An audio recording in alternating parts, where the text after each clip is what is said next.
Perhaps the greatest strength of the TV medium is the long-term bond that audiences can form with characters over years of getting to know them. And so when a character finally bites the bullet, their death feels like a genuine loss to invested viewers. While surely most of us cheered when Joffrey Baratheon succumbed to poison or Gus Fring had half his face blown off, often beloved and or innocent characters will be offed in needlessly violent ways to evoke passionate responses from the audience. So, of course, we collected together all of the most painful to make you relive them all again for no good reason. You're welcome! All of these characters met their end in horrifying, upsetting, and downright disgusting fashion, leaving viewers feeling genuinely uneasy and depressed, unable to reconcile that such appealing and undeserving characters would be murdered with such brutality. Yes, in some cases it worked perfectly for the high drama the show was trying to muster, but in others it roused a debate about the utility of violence in TV and what qualifies as shock value in storytelling.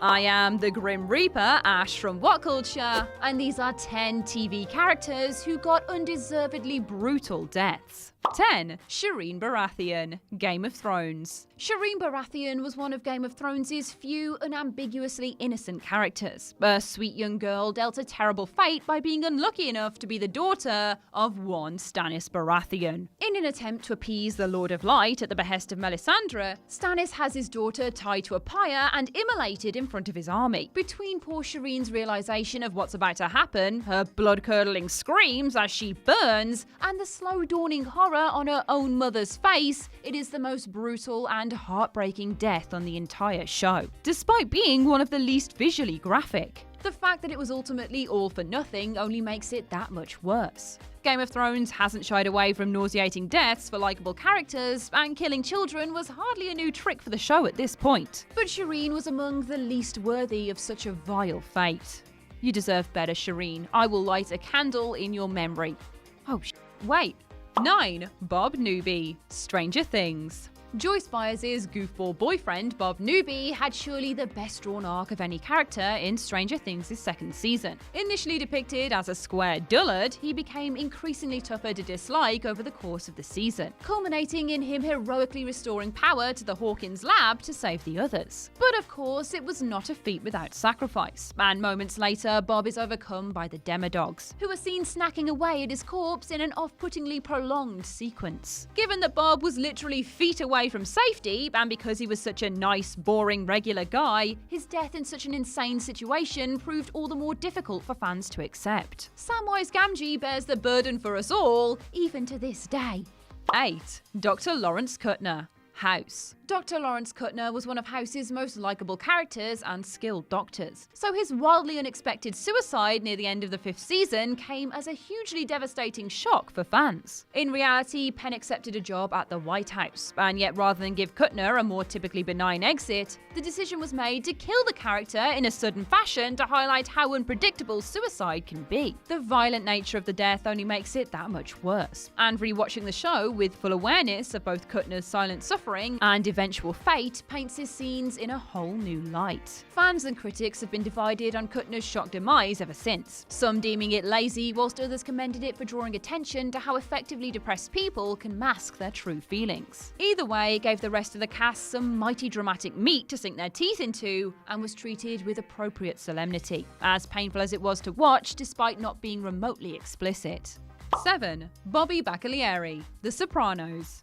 As far as mobsters go, Bobby Baccalieri was a pretty nice guy, and certainly the criminal least deserving of a grim death across the show's entire tenure. Despite the violent nature of his employ, Bobby only ever killed one person during his time under Tony Soprano, and clearly felt awful about it. Karma catches up with him in The Sopranos' penultimate episode, however, when he gets whacked on the order of New York boss Phil Leotardo, being shot more than a dozen times by 2 hitmen whilst looking at model trains in a toy store. You can certainly argue that Bobby knew exactly what he was getting into, but between his reluctance to kill and his oddly sweet, childlike nature, particularly in his final moments, this one really hurt the soul. 6. Brian Griffin, Family Guy. The Griffin family's lovable, pretentious, talking canine, Brian, died totally out of nowhere back in Family Guy's 12th season, being mortally wounded by a hit-and-run driver and later dying at the veterinary clinic. It was an unexpectedly emotional moment in a show hardly known for prying tears from its audience, and given that to many fans he was the show's best character, killing him off was both ballsy and infuriating. Petitions quickly sprung up online demanding that Brian's life be saved, and of course that was always the plan, as 2 episodes later, Brian is brought back to life thanks to Stewie's time travel shenanigans. The fact that MacFarlane only kept Brian dead for 2 episodes speaks volumes about how beloved he is by fans, and also how utterly undeserving he was of such a random, pointless death. 5. Poussey Washington, Orange is the New Black. Poussey was easily one of Litchfield Penitentiary's most likeable inmates, a smart, principled, and big-hearted woman who ended up in jail for possessing a relatively small amount of weed. Poussey didn't even deserve to be in jail, let alone die an utterly horrifying death at the end of season 4 when, during a scuffle with inmates, C.O. Bailey kneels on her back, causing her to suffocate amid the chaos. It was certainly a fitting death, dramatically speaking, echoing the many similar deaths that white police officers have inflicted upon unarmed black people in real life. And given how good of a person she proved herself to be, her demise turned out all the more upsetting. Poussey's death may have been sudden and shocking, but it very much informed the entire 5th season, which is defined by a prison riot as the inmates demand justice for her demise. 4. Matthew Crawley, Downton Abbey. Much like Cal Penn, Dan Stevens decided to leave a hit TV show at the peak of its popularity, and the character he played consequently suffered for it. The demise of the dashing, charming Matthew Crawley was especially grueling as his wife, Lady Mary, had literally just given birth to their son. After visiting mother and child at the hospital, Matthew giddily raced back to Downton Abbey to inform the rest of his family, only to roll off the road and die instantly in the ensuing wreck, pinned under his own vehicle. This was a peak shock value death and one that infuriated fans for how abrupt and needlessly cruel it seemed to be. These tragedies happen in real life, of course, but offing Matthew shortly after his son was born just seemed a little much. 3. Drew Sharp, Breaking Bad. If you didn't yet completely loathe evil criminal and meth cook Todd by this point, his totally senseless, impulsive murder of a teenage boy, Drew Sharp, sealed the deal. Early in the show's 5th and final season, Drew is riding his bike when he stumbles across Walter, Jesse, and Todd in the aftermath of their successful train heist. Despite clearly having no idea what just happened and giving the guys a polite wave, Drew is shot by Todd moments later under the pretense of keeping their actions covert. After which, the poor boy's corpse is dissolved in hydrofluoric acid. If you ever want to make the audience despise a villain that little bit more, just have them wantonly kill an innocent child. It always works. Though it was clearly a quick death for Drew, the grotesque disposal of his body and the fact that his parents will never get closure on his disappearance makes it all the more horrifying.